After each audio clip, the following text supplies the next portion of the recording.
ஆளாகி ஆள் என்ற ஓர் வார்த்தை உண்டானதே.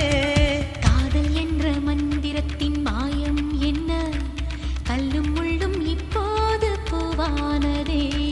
வானவில்லின் துண்டொன்று மண்ணில் வந்து யாருக்கும் சொல்லாமல் பெண்ணானதே.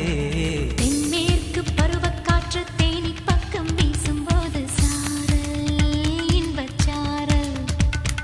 தெம்மாங்கு பாடிக்கொண்டு சிலு சிலுவென்று சிந்துதம்மா தூரல் முத்து